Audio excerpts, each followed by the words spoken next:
आदरणीय मुख्यमंत्री एकनाथ शिंदे साहेबांनी मागचे 22 महिने जेव्हापासून राज्याचा पदभार स्वीकारला किंवा त्याच्यापूर्वी पण 3-4 महिने आपण सत्तांतराचं जे पाहिलं त्या कालावधीमध्ये त्यांना प्रचंड ताण पडला होता आणि राज्यात सत्ता हस्तगत केल्यानंतरसुद्धा आपण पाहिलं त्यांनी दिवसरात्र काम केलेलं आहे. ते ज्या ज्या वेळेला येतात त्यावेळेला निश्चित या ठिकाणी या गावातल्या त्यांच्या जुन्या सवंगड्यांची रममाण होण्यासाठी येत असतात. तेव्हा आम्ही पण जास्त या ठिकाणी येऊन त्रास देत नाही आहे. आज प्रकृती त्यांची ढासळली म्हणजे त्यांना ताण तेवढा होता प्रचाराचा, त्यामुळे तो त्रास झालेला आहे. किरकोळ आहे, ते बरे होतील आणि आजच मुंबईला पुन्हा रवाना होतील. साहेब, एक दुसरा असा प्रश्न आहे की जे विधानसभा निवडणुकीत झाली यामध्ये तुम्ही चांगल्या मतांनी निवडून आला, मात्र समोरच्या उमेदवारांनी फेरमतमोजणीची मागणी केलेली आहे. तशा पद्धतीने यावर काय सांगाल तुम्ही? लोकशाही आहे, प्रत्येकाला अधिकार आहे, त्यांनी त्यांचे सगळे अधिकार वापरले पाहिजेत. मी तर त्यांना एक म्हणतो, जर तुम्हाला एवढा EVM मशीनवरती जर त्रास होत असेल, तुम्ही सांगाल त्या बूथवरती आपण जाऊया, तुम्ही समोर लोकांच्या समोर मीडिया ट्रायल घेऊया आणि तुमचं मतदान किती आणि माझं मतदान किती ते मीडियाच्या समोर एकदा दाखवून देऊ. गावामध्ये विभागणी करू, कुठलाही बूथ सांगा, त्या बूथवर माझी यायची तयारी आहे.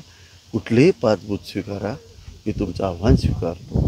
त्या 5 बूथवरती जायचं आणि तिथं तुमची लोकं कोण, आमची लोकं कोण, तर त्याच्यानंतर कुणाला किती मतदान पडलं ते काय. अरे एकेका गावामध्ये, कुमठ्यासारख्या गावामध्ये आमच्या पदयात्रेला 1430 लोक असायचे.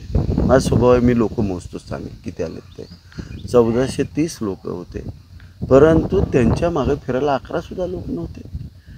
आणि ज्या ज्या गावात आम्ही प्लस झालो, ज्या बूथला आम्ही प्लस झालो, 317 बूथमध्ये आम्ही प्लस झालो, त्या प्रत्येक बूथला आमची 10 कोटी 5 कोटीची कामं चालू आहेत, म्हणून मतदान झाले.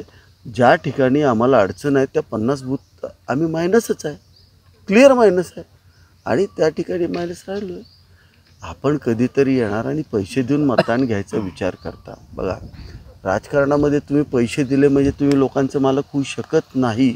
की त्यांनी मानसिकता बदलली पाहिजे. मी याला 5,000 रुपये मताला दिलेत, 10,000 रुपये मताला दिलेत, एखाद्या गावच्या प्रमुखाला 10 लाख रुपये दिले म्हणजे त्यानं मला 50% अपेक्षा जास्त मतदान केलं पाहिजे. ही जी मानसिकता ही बदलली पाहिजे. माणसं मतदान कधी करतात? तुम्ही 5 वर्ष त्यांना किती सहकार्य करता, 5 वर्ष त्यांच्या किती उपयोगी पडता आणि सामान्यांचे प्रश्न कसे सोडवता, याच्यावरती राजकारण चालतं.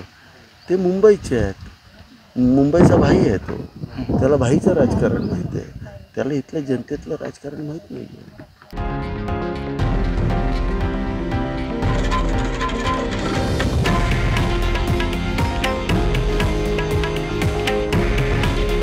हे आहे देशातील नंबर 1 न्यूज नेटवर्क आणि आपण पाहत आहात TV9 मराठी. काळजी तुमची, हित महाराष्ट्राचं.